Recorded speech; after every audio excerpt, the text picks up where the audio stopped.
Hello, my name is TT. Today we'll be talking about historical sporting events from week one.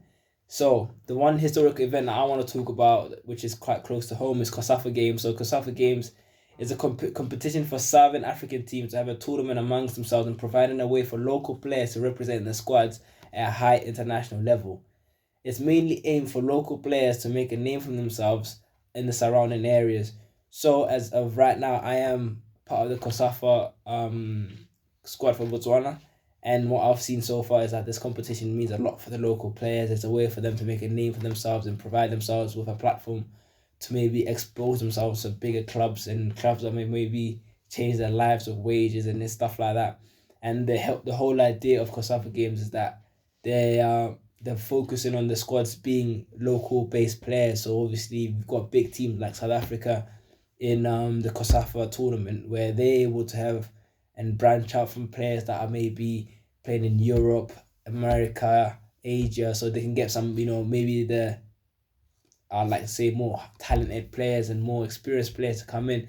But the way COSAFA works is that those sort of players are typically called up to the national team. It's usually just the local players that are home based, playing in their own league at home. So this is a way for them to create a way for these players, the non-senior players, to create a platform for themselves to provide themselves an opportunity to to make it big.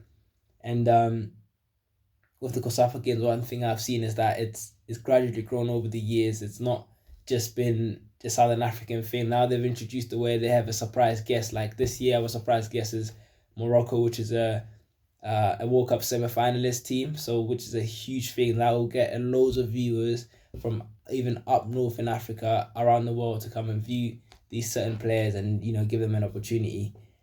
So the second thing I want to talk about is the important skills and traits for sports event managers.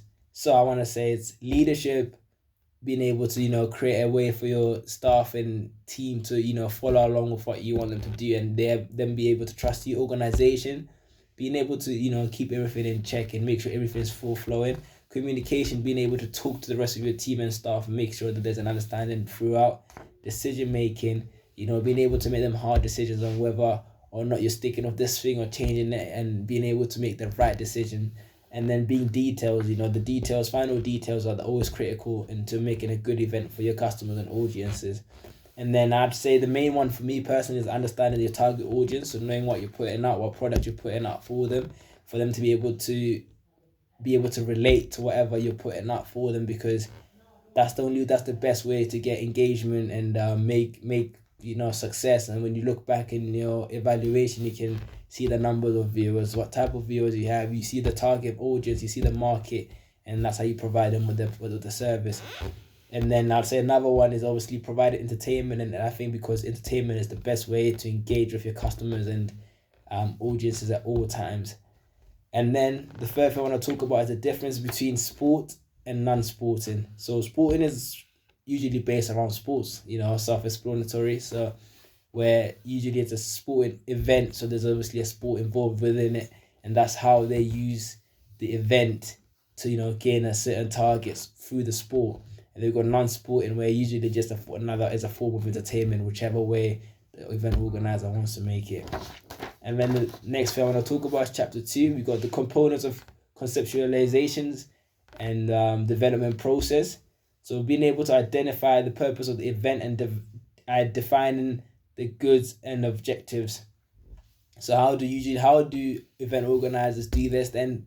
So we've got SWOT analysis. So we've got the strengths, weaknesses, opportunities, and threats. We want to understand what is a project management, right? It involves planning, organizing to achieve specific goals. Okay, so project management will have a lot of involvement within it. We're trying to create a proper event for your customers and your audiences. So being able to plan accordingly and organize it the best way possible. And also obviously before everything starts, there is a goal and what we want to achieve. So we have to have a specific goal. What do we actually want? There will be underlying goals like maybe a target of how much revenue you want to make, how many viewers you want. But in the day, there's obviously a main goal where usually it might be to promote the company even further along to different audiences and target. And then we've got the full project management tool. So we've got project definition. So we've got task ID, running order, task visualization, risk management, and review. I really like review because at the end, I think review is what pieces it all together, because you get how you can improve what you've done, what your success was within it, and then you also get to see how well you did. So I think overall, project management is a huge thing, and I really enjoyed reading about it, which was really really good. And back to historical sporting events, reading about that and studying the COSAFA games and stuff like that was really nice, because you can see the progression over the years.